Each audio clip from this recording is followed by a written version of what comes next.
This video was created by VinylicPuma of VinylicPumaGaming. So it looks like I'm about 4 to 5 months late on getting this particular video out.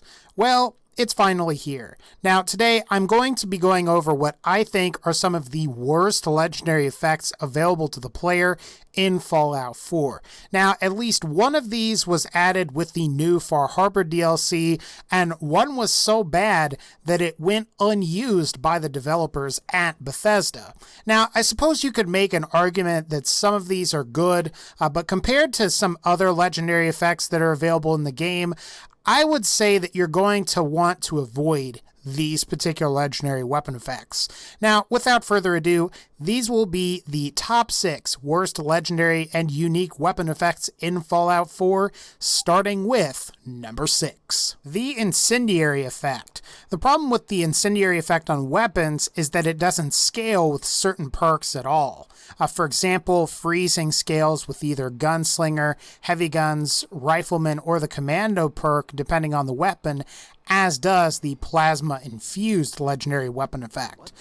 Explosive weapons can scale with both of the previously mentioned perks, as well as the Demolition Expert perk. And really the best example is to compare the explosive minigun to the Ashmaker, or just a regular incendiary minigun. Now, sure, the Ashmaker is easier to acquire, but you can make the explosive minigun 10 times more powerful thanks to boosts from both the Demolition Expert perk as well as the Heavy Guns perk. The damage over time abilities caused by lighting enemies on fire are also quite weak. You may notice it at lower levels, but once you reach near the end of the game where you're starting to encounter enemies with considerably more health, the damage over time barely affects these particular enemies. Now, I suppose to be fair, it's not the end of the world if you had this on your weapon, as it is better than weapons without the incendiary effect at all, but the damage benefits aren't really that big of a deal. Now, if you are curious, this incendiary effect is seen on both the Gainer 44 pistol and the Ashmaker minigun from the vanilla game. Number 5, the NIMBLE effect. This effect provides 75% faster movement speed while aiming. Now, the first problem with this is that it doesn't improve the damage potential of the weapon at all. Now, granted, it doesn't hurt the damage potential at all. However, the second problem with this effect is that it doesn't work unless you aim, and the problem with aiming down sights while moving is that it lowers your situational awareness. Now, this is particularly bad if you have either a sight on the gun or especially a scope on the gun. And of course, field of view decreases significantly while aiming down the sight of your weapon, making it hard to see what's to the right or left of you, while you can see and you get magnification on what's in front of you. Now, to put some of my own bias into this entry, the Death from Above rocket launcher has this legendary weapon effect. My question simply is how does the NIMBLE effect make the Death from Above more viable than a standard missile launcher in terms of damage? You know, maybe this is better on pistols on stealth characters, but honestly, I think I would rather just be happy knowing that I would cringe upon receiving a NIMBLE submachine gun. Number 4, the Bloodied effect. So this legendary weapon effect allows you to deal more damage the lower your health is. Now, the first problem I have with the Bloodied effect is that ideally, you never want to have low health, ever. This is especially true in survival mode, as one hit at 10% or lower health is a guaranteed instant kill in most cases. I guess the idea here is that you're supposed to use this effect as a last-ditch resort. Honestly, I think you're just better off carrying other weapons with or without legendary weapon effects. Also, consider certain player builds.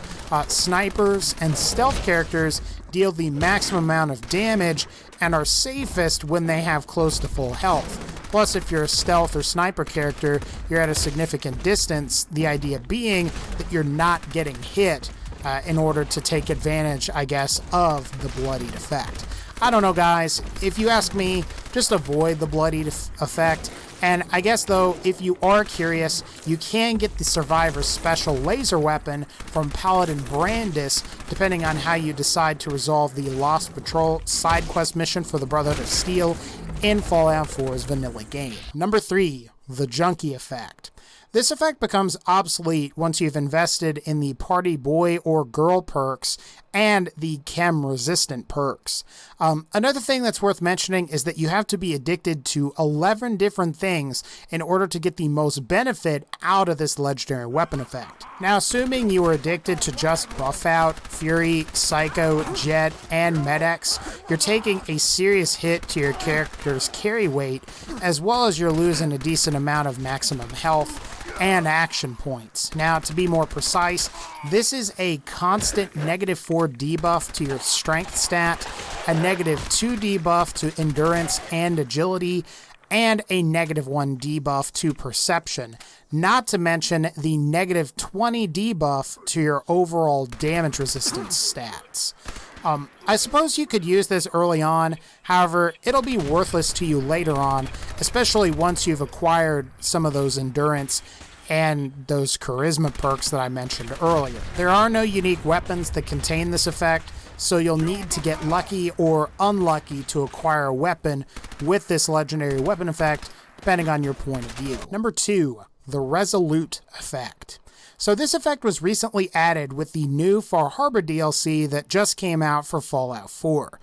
This is a legendary effect that seems cool on paper, however in practical use it's just annoying in my opinion. What the Resolute effect does is it slows down time when the last round in a ranged weapons magazine is chambered.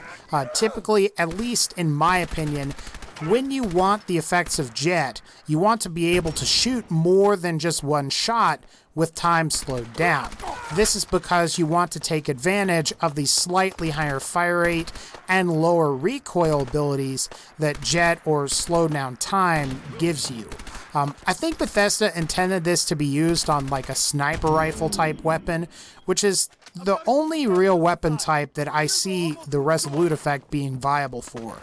That way you could feasibly perform that perfect headshot on an enemy with slowed down time with that last bullet. However, the thing is that this ability is totally outclassed by the Deadeye effect because it's much easier to use, and all you have to do is just aim the weapon to slow down time. Now, as far as I'm aware, there is no unique weapon with the Resolute effect, so you'll have to get lucky or unlucky to find it, again, depending on your point of view. And finally, number 1, the Med-X effect. This is possibly the worst legendary weapon effect in all of Fallout 4. Why? Well, the Med-X effect heals whatever you are shooting it at. This includes companions, however this also includes like enemy creatures, enemy humans, enemy super mutants, whatever you can think of. This gun will not damage you or anything you're shooting at. It is worth mentioning that the Med-X effect went unused by the developers over at Bethesda, and I would argue that that was for a good reason. That said, I think I could see the viability for the Med-X effect if Fallout 4's game mechanics were a little bit different. For example, you could use the Med-X effect to heal your companion from a safe distance instead of going up to them directly and using a stim pack like you normally have to do. At the same time, it seems like Bethesda could have made this weapon only healed allied companions or NPCs and then just damage all the rest that are enemies. A Med-X Fat Man that dealt damage to enemies and healed your allies would have been incredible. Probably the most overpowered weapon in the game. And I don't know, maybe you could call it the care package. I don't know, just an idea. Anyway guys, that's going to pretty much wrap up this particular video. If you like this video, please be sure to leave a like, and as always, take care and I'll see y'all next time.